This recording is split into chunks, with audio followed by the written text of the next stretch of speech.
Tahun 2045, Indonesia berusia 100 tahun. Dan di atas kertas, negara ini harusnya sudah jadi negara maju. Ekonomi terbesar kelima di dunia. Pendapatan per kapita mencapai $30.000 Amerika per orang. Kemiskinan hampir 0%. Infrastruktur kelas dunia. Sumber daya manusia yang berdaya saing global. Kedengarannya keren banget, kan? Tapi gue mau tanya sesuatu yang lebih jujur dari sekadar visi di atas kertas. Apakah itu realistis? Atau kita cuma pandai bikin mimpi? Karena di satu sisi, Indonesia punya potensi yang luar biasa, sumber daya alam limpah, populasi muda terbesar keempat di dunia, ekonomi yang terus tumbuh, dan pasar domestik yang raksasa. Tapi di sisi lain, kita juga tahu ada sesuatu yang terus menghambat. Sesuatu yang bertahan dari rezim ke rezim, dari generasi ke generasi. Sesuatu yang bikin banyak orang bertanya dengan nada lelah, kok kita nggak maju-maju? Selamat datang kembali di channel ini. Hari ini kita bedah satu pertanyaan paling penting buat generasi kita. Apakah Indonesia benar-benar bisa jadi negara maju? Dan apa yang harus terjadi supaya itu bukan sekadar slogan?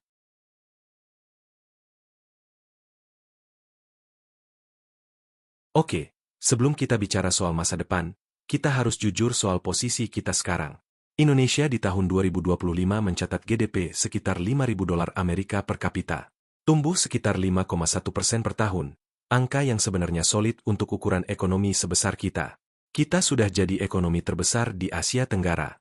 Kita punya lebih dari 270 juta penduduk. Kita negara G20.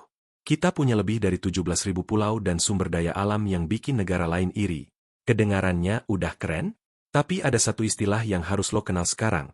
Karena ini adalah musuh terbesar Indonesia menuju negara maju. Middle income trap, jebakan pendapatan menengah. Ini adalah kondisi di mana sebuah negara berhasil naik dari miskin ke lumayan, tapi kemudian macet di situ. Nggak bisa naik ke level kaya. Karena biaya produksi sudah terlalu mahal untuk bersaing dengan negara berkembang yang lebih murah. Tapi inovasi dan produktivitas masih terlalu rendah untuk bersaing dengan negara maju. Dan Indonesia sudah puluhan tahun berputar di jebakan ini. Bank Dunia sendiri bilang, untuk keluar dari middle income trap dan mencapai status negara maju pada 2045, Indonesia perlu tumbuh rata-rata 6-7% per tahun selama 2 dekade ke depan, tapi dalam 20 tahun terakhir, rata-rata pertumbuhan kita cuma 4,97%. Selisih 1% itu kelihatannya kecil, tapi efeknya berlipat ganda dalam jangka panjang dan bisa berarti perbedaan antara berhasil atau gagal. Jadi pertanyaannya bukan cuma, apakah kita bisa, tapi, apa yang menghalangi kita?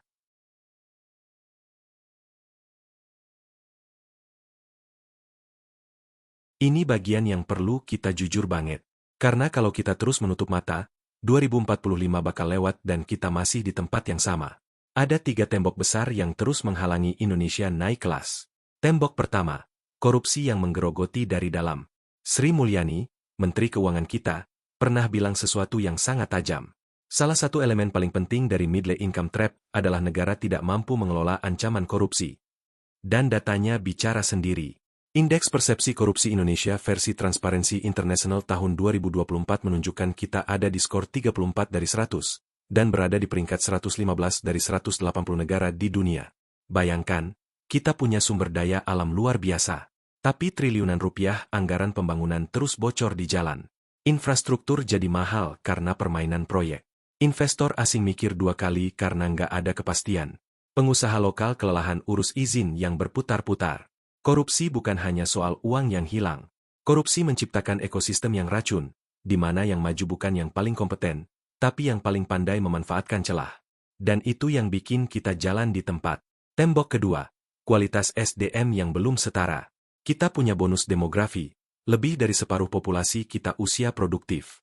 Ini harusnya jadi bahan bakar raksasa buat ekonomi. Tapi ada masalahnya, bonus demografi hanya berguna kalau SDM-nya berkualitas. Human Capital Index Bank Dunia menempatkan Indonesia di angka 0,54. Artinya, rata-rata produktivitas seorang anak Indonesia yang lahir hari ini hanya mencapai 54% dari potensi idealnya. Karena kualitas pendidikan dan kesehatan yang belum merata. Dan anggaran riset dan pengembangan Indonesia masih di bawah 1% dari GDP, sementara negara-negara maju rata-rata di atas 2-3%. Kita nggak bisa lompat ke ekonomi berbasis inovasi kalau investasi kita di otak manusianya masih setengah-setengah. Tembok ketiga, ketimpangan antar wilayah. Indonesia itu bukan cuma Jakarta, bukan cuma Jawa, tapi kenyataannya, mayoritas aktivitas ekonomi kita masih terkonsentrasi di Pulau Jawa. Sementara Papua, Maluku, NTT, dan banyak kawasan timur Indonesia masih tertinggal jauh dalam hal infrastruktur, akses pendidikan, dan peluang ekonomi. Negara maju adalah negara yang kemakmurannya merata, bukan yang satu pulaunya kinclong, sisanya masih berjuang. Selama ketimpangan ini belum diatasi serius, kita nggak akan pernah menarik seluruh potensi Indonesia yang sesungguhnya.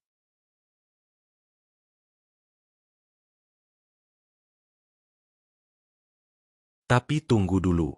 Gue nggak mau video ini jadi ratapan tanpa harapan. Karena Indonesia juga punya modal yang banyak negara lain impikan dengan sangat. Modal pertama, populasi muda yang masif. Kita punya lebih dari 270 juta penduduk, dengan mayoritas usia produktif. Ini adalah pasar domestik raksasa dan potensi tenaga kerja yang luar biasa, kalau kita investasi serius di kualitasnya. Modal kedua, sumber daya alam yang strategis. Nikel, tembaga, bauksit, batu bara, kelapa sawit, timah, gas alam. Indonesia punya stok sumber daya yang sangat dibutuhkan dunia, terutama di era transisi energi dan revolusi kendaraan listrik. Ini kartu as yang kalau dimainkan dengan cerdas, nilainya luar biasa. Modal ketiga, letak geografis yang nggak bisa ditiru. Indonesia berada di jalur perdagangan laut tersibuk di dunia, antara Samudra Hindia dan Pasifik, antara Asia dan Australia. Posisi ini secara alamiah menjadikan Indonesia titik transit logistik yang sangat strategis. Modal keempat, ekosistem digital yang tumbuh pesat. Indonesia adalah salah satu negara dengan jumlah pengguna internet dan smartphone terbesar di dunia. Ekosistem startup kita tumbuh, dengan beberapa unicorn yang sudah menembus pasar regional. Ini fondasi awal yang bisa dikembangkan jadi kekuatan digital ekonomi yang serius. Modal-modal ini nyata. Ini bukan bualan. Pertanyaannya adalah, siapa yang akan mengelola modal ini dengan serius dan konsisten?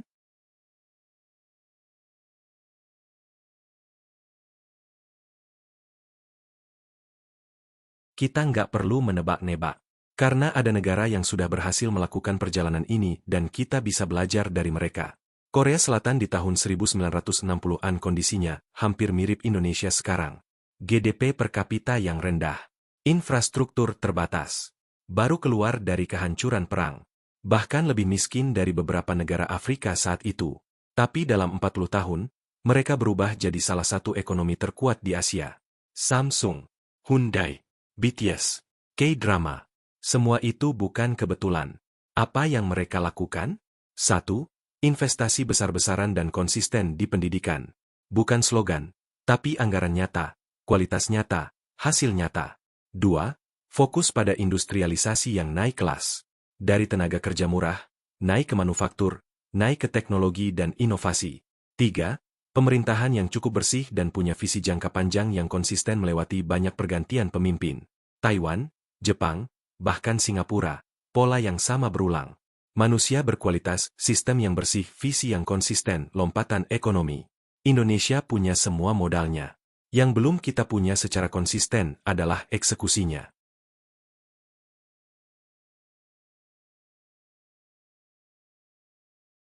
Oke, ini pertanyaan yang lo tunggu-tunggu.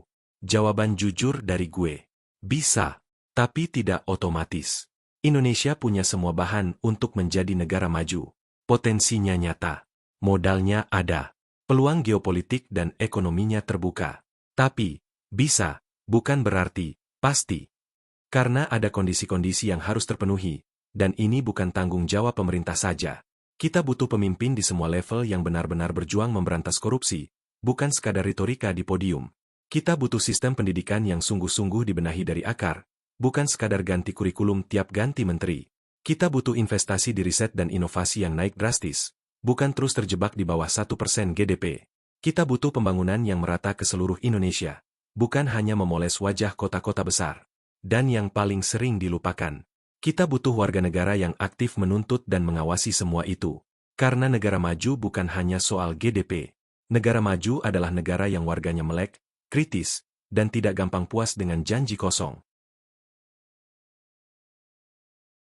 Gue mau tutup dengan sesuatu yang gue pikir sangat penting buat kita semua yang hidup di era ini. Tahun 2045 itu bukan urusan cucu kita. Itu urusan kita. Generasi yang sekarang masih usia 20-an, 30-an, kita masih akan hidup di 2045. Kita yang akan merasakan apakah mimpi itu jadi kenyataan atau cuma jadi slogan di baliho. Dan itu artinya, kita punya tanggung jawab yang nyata. Bukan hanya menunggu pemerintah bergerak, tapi mulai dari diri sendiri, tingkatkan kemampuan, lawan korupsi sekecil apapun, pilih pemimpin dengan bijak, dan jangan berhenti kritis terhadap kebijakan yang nggak masuk akal. Karena Indonesia maju bukan sesuatu yang datang sendiri. Ia dibangun. Satu keputusan dan satu manusia yang berkualitas dalam satu waktu. Kalau video ini bikin lo berpikir lebih jauh, atau bahkan bikin lo baper karena ngerasa ini tentang kita semua, tulis di kolom komentar. Menurut lo, satu hal paling penting yang harus Indonesia benahi sekarang untuk bisa jadi negara maju itu apa? Gue bakal baca semua komentarnya. Serius. Subscribe kalau lo belum, dan share video ini ke siapapun yang peduli soal masa depan negara ini. Karena diskusi yang baik dimulai dari informasi yang jujur. Sampai jumpa di video berikutnya. Untuk Indonesia yang lebih baik.